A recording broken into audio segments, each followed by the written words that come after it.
আজকে হলো 24 ডিসেম্বর আর এখন এক্স্যাক্টলি টাইম হয়েছে 11:40 মতো।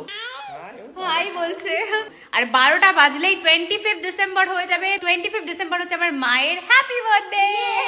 মার বাড়িতে যাচ্ছি, মাকে বার্থডেতে সারপ্রাইজ দেবো বলে। মা ভাবতেও পারবে না যে আমরা রাত 12টার সময় মার কাছে যাব। এখানে আমাদের সবার গিফট হয়ে গেছে রেডি। এটা হচ্ছে অঙ্কুশের গিফট, অঙ্কুশ মাকে দিচ্ছে। এর মধ্যে আছে মানি, ক্যাশ আছে আর একটা কার্ড আছে। আর এটা হচ্ছে আমি মাকে দিচ্ছি, ক্যাশ আছে। আর তোমারটা দেখাও। সবাই গিফট নিয়ে নিয়েছি। তানি তুই কি গিফট দিচ্ছিস? আমি চিমটি দেবো গিয়া। তানির কোনো গিফট নেই, দিদিকে হামি দিয়ে দেবে। চলো চলো তাড়াতাড়ি চলো, 12টা বেজে যাবে। হ্যাঁ ব্যাগ নিচ্ছি আমি। এই যে আমরা বেরিয়ে পড়েছি, গাড়িতে উঠে পড়েছি। এবার 10 মিনিটের মধ্যে মার কাছে পৌঁছে যাবো। কোথায় যাচ্ছিস? চলো চলো চলো, দেরি হয়ে যাবে দেরি হয়ে যাবে। দেখো বাইরে কিরকম অন্ধকার আর আমরা এখন বেরিয়েছি, তাই না অর্ঘ্য? আমরা পৌঁছে গেছি মার বাড়িতে। কেউ কিন্তু জানে না আমরা আসছি, তাই না? সারপ্রাইজ তানি। তো অর্ঘ্য নেমে গেছে, এখন দরজাটা খুলছে দেখতে পাচ্ছ, গাড়িটা ঢোকাবে বলে। তো বাড়িতে এখনো কেউ টের পায়নি যে আমরা আসছি। দেখো টাইম কটা হয়েছে, টাইম হয়েছে 11:48। অর্ঘ্য কেউ টের পায়নি, তাই না? এখনো দরজা খুলে দিয়েছে, টের পেয়ে গেছে। আমাদের দেখেছে কি করবে। হ্যাপি বার্থডে মা, হ্যাপি বার্থডে। ওর এখনো টাইম হয়নি, ওর এখনো 59। অর্ঘ্যর ফোনে 12টা বেজে গেছে, এখানে এখনো বাজেনি, এখনো ওর টাইম হয়নি। ওরে বাবা, হ্যাপি বার্থডে মা। Thank you. ও হাসতে দেখো, হ্যাপি বার্থডে। ওর এখনো টাইম হয়নি।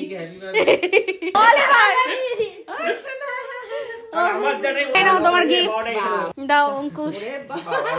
আমি বলেছি দিতে পারবো না, তুমি যদি এত টাকা দিয়েছো তোমাকে দিয়ে দেবো। আরো দিচ্ছিল জানো মা, আমি কমিয়ে এনেছি। ও আরেকটা জিনিস আছে, আছে দেখছি। ও কি লিখেছে একটা যেন, দেখো তো। ও ছবি এঁকে দিয়েছে, কেক কাটছে সবাই মিলে। এটা দিদি গেলে শাবেল দিয়ে কাটছে। এটা হলো ছোট মা, এটা হলো আমি, এটা হলো বনু, আর এটা তুমি, আর এটা হলো পাপা। তো মার এটা হচ্ছে ফেভারিট কেক। মা কিন্তু ক্রিম কেক পছন্দ করে না। কি হচ্ছে, তো খাবে তেমনি।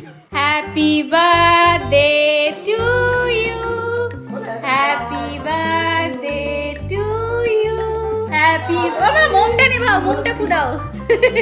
বার্থডে ডিয়ার মা, হ্যাপি বার্থডে টু ইউ। মানে খাও, হ্যাপি বার্থডে। হ্যাপি বার্থডে বলো। আরে মা অত দিও না বাবা, ওকে ভুলে গেছে সবাই। কেমন লাগলো সারপ্রাইজ? খুব ভালো। ভালো লাগলো? হ্যাঁ ওরে বাবা, হ্যাপি বার্থডে মা। মা তো ভাবতেই পারিনি রাত 12টার সময় চলে আসবো। কালকে আবার আসবো, কালকে বড় করে সেলিব্রেট করবো সবাই মিলে। গেল